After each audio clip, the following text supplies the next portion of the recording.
Back in January, a high school principal in Baltimore was suspended after audio started circulating on social media among the students, and then, of course, made its way onto Twitter and then into the liberal media of him allegedly captured on tape making racist and anti Semitic remarks about some of the students. But it turns out that that was a deep fake. It was an AI clone of his voice that another employee at the school, a black man, an athletic director, created specifically in order to frame him as a racist and try to get him fired.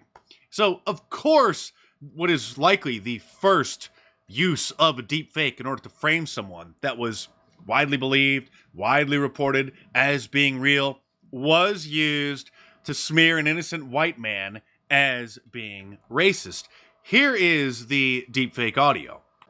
You know, I seriously don't understand why I have to constantly put up with these dumbasses here every day. Between these ungrateful black kids who can't test their way out of a paper bag, or these teachers who don't get it, how hard is it to get these students to meet their grade level expectations? Well, sir, it's impossible in many cases, but that's a whole other story. Lawrence and Ravenel should have never been hired.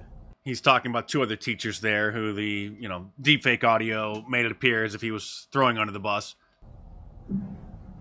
And don't let me get started on DJ. I'm going to drag his black ass out of here one way or another. I'm going to get something to stick. I'm just so sick of the inadequacies of these people. I would be too. And if I have to get one more complaint from one more Jew in this community, I'm going to join the other side.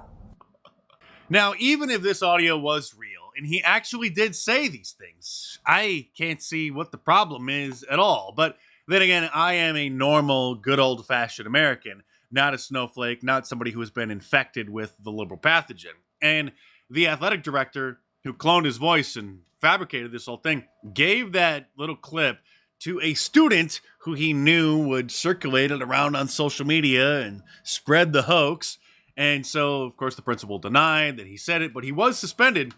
And they actually had the FBI forensically analyze the audio and then determine that it was fake. And then to double check, they also had a major university that has similar tools also analyze the audio and confirm that it was fake. And this was the man behind the scam who, thankfully and surprisingly, was arrested yesterday. This from USA Today. A Baltimore high school athletic director was arrested and charged Thursday with using artificial intelligence to impersonate a principal on a voice recording that included derogatory comments about students and staff.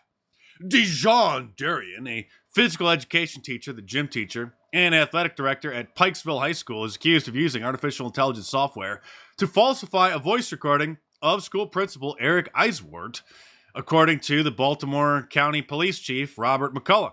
The fabricated recording went viral after it circulated on social media in January, causing widespread outrage and condemnation among the Baltimore County Public Schools community and, of course, the liberal lunatics on Twitter. Darian was arrested Thursday and faces several charges, including theft, stalking, disruption of school operations, and retaliation against a witness, police said. Following a court appearance on Thursday afternoon, Darian was released on a $5,000 unsecured bond. Scott Schellenberger, the Baltimore County State's attorney, said Thursday that the case appears to be one of the first of its kind nationwide. He noted that the state lawmakers must update legislation to include the new technology. Well, no kidding. I mean, what's next? Did some guy in his kitchen on a laptop warn 5 years ago that these exact kinds of scenarios were about to happen? Oh, wait, what's this? It's my 2019 book, The Liberal Media Industrial Complex, which has an entire chapter titled The Future of Fake News. It starts off talking about how in Arnold Schwarzenegger's 1987 film, The Running Man, deepfake technology was used to frame him for a crime. It was a major plot point back then. And then it tracked the rise of the technology and warned about the exact scenarios that we are now facing and how it's going to be used for information warfare, from fake photos and fake audio and everything else. where on page 319 I said what's to stop people from creating deepfakes of politicians, CEOs of major corporations, or popular YouTubers, making them appear as if they're saying racist, hateful, or violent things and claiming they got it from a coworker or a friend who secretly recorded it, or that the clip was from an old YouTube video once uploaded to someone's channel that they deleted. I did a whole in-depth report about this a couple years ago as well, titled The Future of Fake News is Here, if you want to go and watch it. I will leave a link to that video down in the description below if you want to check it out. I'm actually surprised by now that Democrat operatives haven't made a deepfake audio of Donald Trump saying the dreaded N-word, because for years now there have been rumors, fake news, a disinformation campaign started back in 2016 that during an episode of The Apprentice that he was caught on a hot mic saying the dreaded word. But if that was true, then numerous members of the crew would have immediately made copies of that tape and sold it for hundreds of thousands of dollars to the tabloids. And that never happened. Nobody has ever said that they heard him say such a thing. And that was a disinformation campaign by the Democrats back in 2016. Oh, actually, I guess Omarosa, in order to sell her tell-all book, did claim that she heard the tape, lying, of course, because she had previously said that no such thing exists and that Donald Trump didn't say that and never would say such a thing. Probably the only reason that they didn't do it by now, and maybe they will. I'm actually surprised it's just some rogue individual hasn't done it, and they still may. But they probably, like, the Democrat establishment probably hasn't done it. The deep state hasn't done it because they know that it would be forensically analyzed and found to be a fake, and it would just backfire on them. So they just planted that fake news story back before really anybody was even thinking that fabricating such audio was even possible. Someone who is on tape saying the N-word, however, with a hard R, is President Joe Biden. Here he is as a senator back in 1985. Now, I'm going to bleep this. I'll probably post this unedited on my locals page. But here he is saying the dreaded word that causes many black people to just fly into a violent rage. In a confidential portions of your staff memo, they brought to your attention the allegation that important legislators in defeating the Nunes plan in the basement said, quote, "We already have a mayor, we don't need any more big shots." Now, he was quoting somebody else, but that's not allowed these days. You're not allowed to quote it. You're not allowed to sing along to popular rap songs, even if it has the A on the end and not the ER on the end. If you're white, of course, because it just hurts black people's feelings, which really it doesn't. Most of them, they just use that as leverage to try to gain power over white people. For the most of them, it doesn't really bother them. Some of them, it does. It sends them into a violent rage. They have no impulse control, and they just completely lose their mind. But most of them just use it as a tactic to try to leverage power over white people. If you upload this clip to Facebook or Instagram, which is owned by the same company, Meta, it'll instantly and automatically get a fact check in order to suppress it and to protect old Joe. And they'll point out, well, Joe Biden was just quoting racist comments when he used the N-word back in 1985. And Snopes asks, did Biden use racial slurs in the Senate? Social media users twisted Biden's words from a Senate Judiciary Committee hearing in 1985 by omitting their context. It's false. He didn't say such thing. Well, he did say such thing, but he was just quoting somebody else saying such a thing, which isn't allowed these days, as you know. That would still get you canceled. People are so sensitive.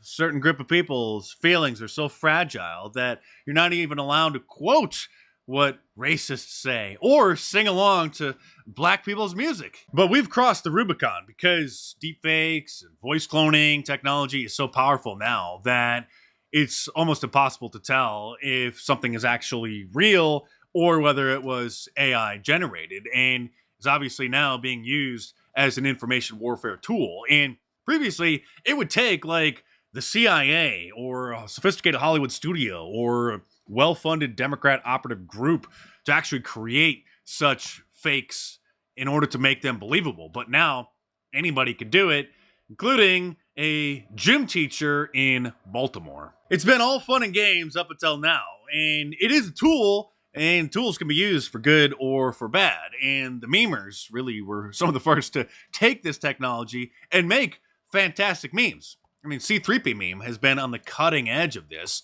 I mean, just listen to this, and you really can't tell that it's not Obama. I mean, obviously from looking at it, you know that that's not Obama, but he face swapped Obama onto Karine Jean-Pierre and then cloned Obama's voice. But this is an obvious meme. You know, there's been zero evidence. Zero evidence. You can ask me, how can Obama be the hidden puppet master for this administration? But there's no evidence. There's no evidence. And now we have people using it to make fake music. So musicians are singing songs that they never actually sang. This is from a YouTube channel called There I Ruined It, and it's Simon and Garfunkel singing Baby Got Back. I like big butts, I cannot lie. You other brothers can't deny. When a girl walks in with an itty bitty waist and a round thing in your face, you get sprung, 'cause you noticed that butt was stuffed.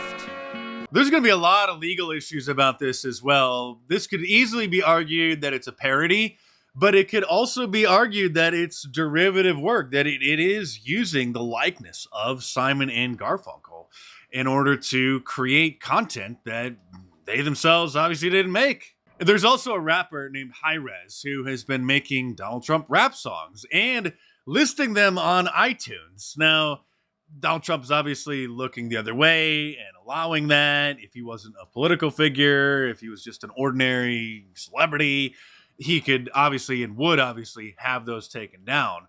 But that's what this technology is capable of doing now, making Donald Trump into a rapper.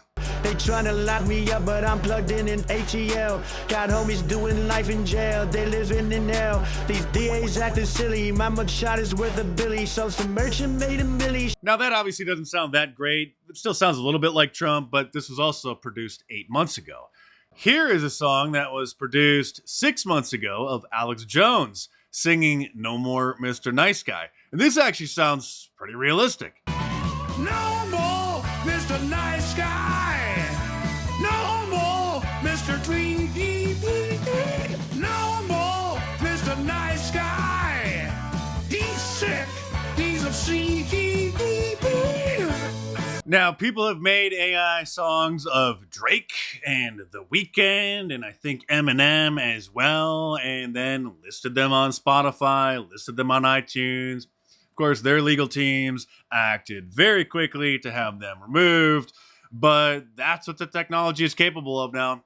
Anybody on their laptop in a kitchen could make a rap song or a rock song and make it sound like anybody is singing it. We're not in Kansas anymore, but thankfully there are numerous companies that have built software that can detect whether or not an image or photo or video has been manipulated. And so as that technology gets better, it's going to have to be incorporated into the social media platforms so that it will automatically process anything that's uploaded and analyze it to determine whether or not it is actually an authentic recording, an authentic video or audio, or whether it is a clone or synthetic deepfake AI. In other news, the liberal media may have just found the next George Floyd, this summer's Black Lives Matter saint, a guy in Ohio, an incident which has numerous parallels to the George Floyd situation. He was causing trouble at an establishment and wouldn't leave, and so then they called the police, and then he was resisting arrest, and he was saying he couldn't breathe, and he probably had certain substances in his system and had a heart attack. We will see. It may be too early for them to anoint the Black Lives Matter saint for the summer. They might have to wait until around Memorial Day, which still isn't for another month or so. But this so far is the top candidate.